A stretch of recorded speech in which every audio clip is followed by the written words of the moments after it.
രണ്ട് അഖിൽമാരാർ. അല്ല, അത് പറയണമല്ലോ. ആഗ്രഹം ഉണ്ടെങ്കിൽ നമ്മൾ കൊടുക്കണമല്ലോ. ആഗ്രഹം ഉണ്ടെങ്കിൽ നമ്മളത് പറഞ്ഞേ മതിയാവും. ഒരാവേശത്തിന്റെ പുറത്ത് കയറിപ്പോയതാ. ഇപ്പൊ എനിക്ക് ഭയം തോന്നുന്നു. നിനക്കെന്നാടാ അന്ന് പ്രാന്തായിരുന്നു? എന്നല്ല നീ കാണിച്ചു കൂട്ടിയത്? നമുക്കെല്ലാവർക്കും കൂടി ഒരുമിച്ച് മോദിജിയോട് പറയാം, പിടിച്ചോ മോദിജി, ഇതാ ഞങ്ങളുടെ തൃക്കാക്കരായിരുന്നു. ഞാനും ഒരെണ്ണം തെറ്റിക്കെടുക്കാന്നാ തോന്നുന്നത്. റിപ്പോർട്ടർ ചാനലിലെ അരുൺകുമാറിന് എന്റെ വാർത്ത ഞാൻ മുന്നിലാണെന്ന് വായിക്കുന്ന നിമിഷത്തിന് വേണ്ടി കാത്തിരിക്കുകയാണ്. അയ്യോ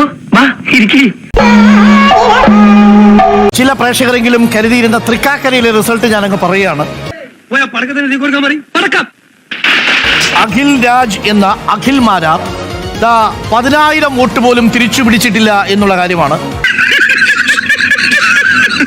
നീ കുറെ പുരാവസ്തു ഉണ്ടാക്കിയിട്ടുണ്ടല്ലോ.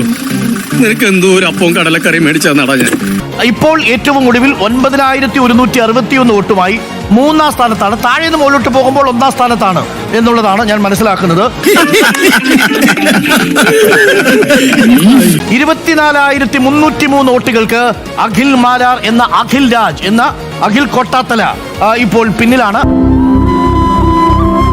അതായത് ആം ആദ്മി പാർട്ടി കഴിഞ്ഞാൽ അടുത്തത് അഖിൽ രാജാണ് താഴെ നിന്ന് മുകളിലോട്ട് പോകുമ്പോൾ. ഇതെന്താണിത്?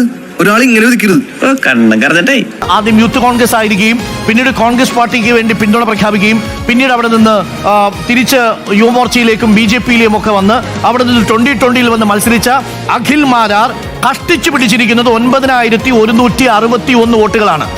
ഞാനൊരു കോമാളിയായോടാണല്ലോ. 9,161 എവിടെ? തൃക്കാക്കരയിൽ. ഉമാ തോമസിനേക്കാൾ 24,000 വോട്ടുകൾക്ക് പിറകിലാണ് അഖിൽ രാജ് എന്ന അഖിൽ മാരാർ എന്ന വിവരം പ്രിയപ്പെട്ട പ്രേക്ഷകരെ അറിയിക്കുന്നു. അപ്പൊ സന്തോഷമായല്ലോ എല്ലാവർക്കും.